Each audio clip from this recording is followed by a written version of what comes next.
is undergoing a transformation right now whereby a lot of the users within urban areas across the African continent are on Facebook, they are on Twitter, and social media is on the rise.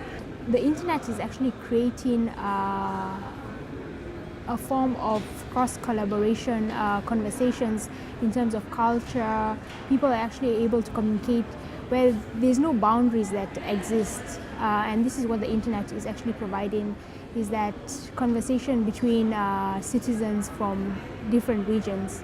Participation is the ability to give an audience a chance to actually have their say. That's important. I think social media does give a voice to many people, especially young people who don't have a voice sometimes, because in certain societies you don't talk to young people, then they don't talk to you. Certainly they're not allowed to talk because of certain cultural barriers. So social media suddenly gives them a voice, they can talk.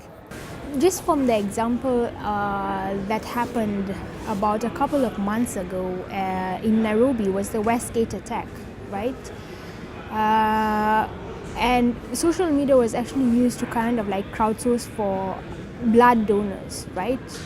Help out in different hospitals across Nairobi, calling out for volunteers and things like that. That's the power of technology. Technology can actually assist and reach out to a community that you've never met before. That word empowerment is always used or misused by NGOs, empowering women, empowering the poor.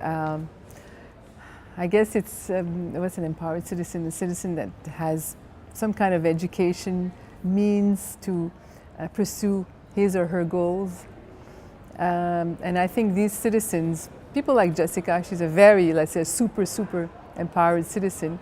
They have the power to connect people, to bridge gaps. Data is extremely important. The right collection of the right data can help solve like the most pressing problems we face globally.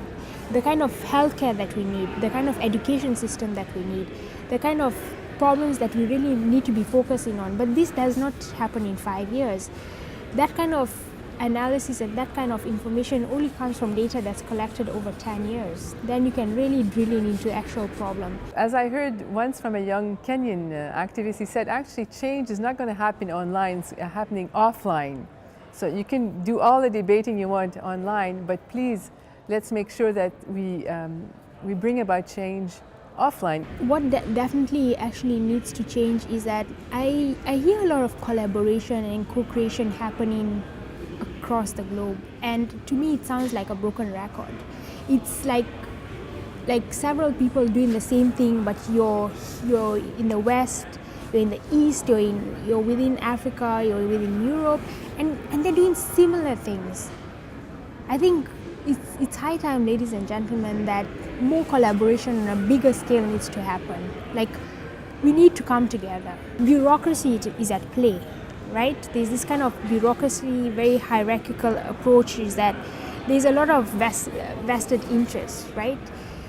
I think if we actually break those vested interests and put in thought leaders that actually feel that collaboration can actually create some level of high impact and very deep impact, that's what needs to be done.